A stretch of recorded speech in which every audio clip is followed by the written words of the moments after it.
Sa inyo mga kalods, isang magandang araw po sa inyo, no? Ang inyong kalods po ay aakyat po dito sa puno ng Daimito. So, nakikita natin may mga hinog po, no? So, itry po ng inyong kalods ay aakyatin.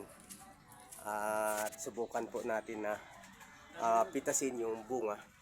Dahil doon sa dulo ay parang mayroon pong pwede natin makuha, no?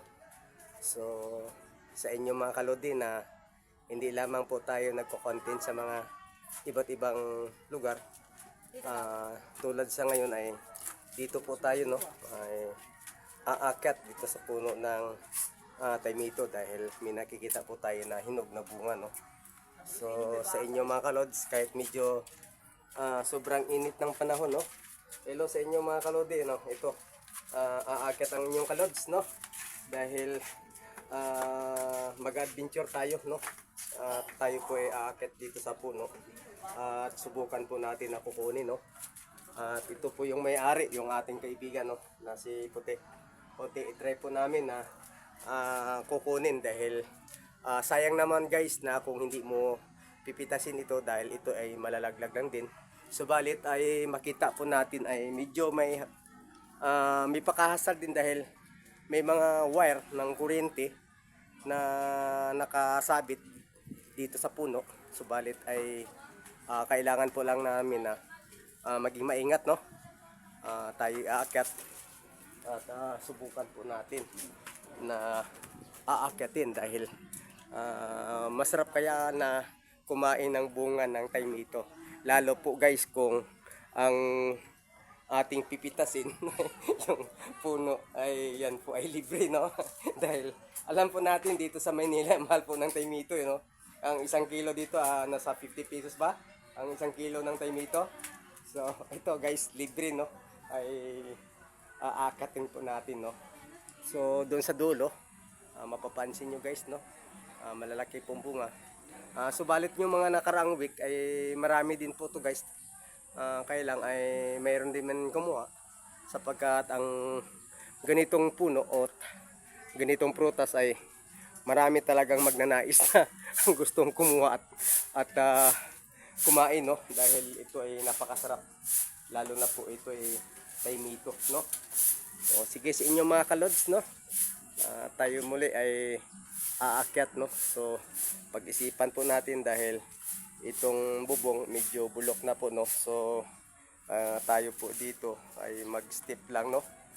At hahawak dito sa may gilid. Tayo po ay maghalambitin ng dandahan at iwasan po natin yung mga wire na nakahambalang dito, no? May pagka-hazard. Subalit ang inyo kalods ay maging maingat lang, no?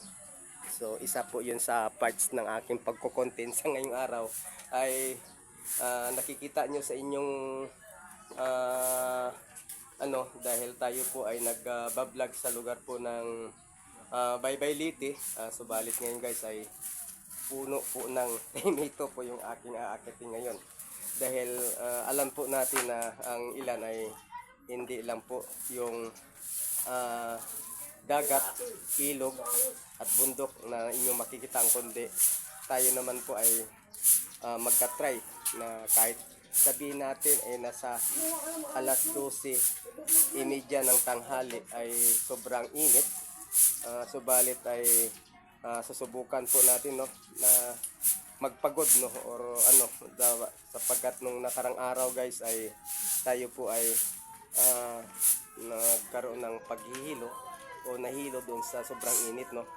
Kaya ang inyong kalods ay ginagawa pa natin paraan na tayo po ay magiging malakas, no? At kailangan po ay mag-insight sapagkat sa mga sunod na week ang inyong kalods, ang inyong kablog ay muli po ay dadako o aahon sa bundok po ng Mount Oro, no?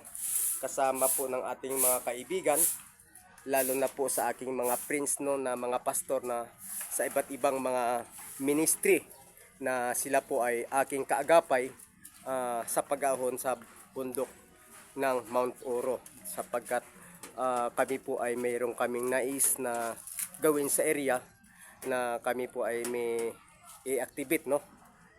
Na lugar na gagawing prayer mountain na lugar. Kagandahan lang dun guys ay bundok siya, no? Marami pong puno at may ilog.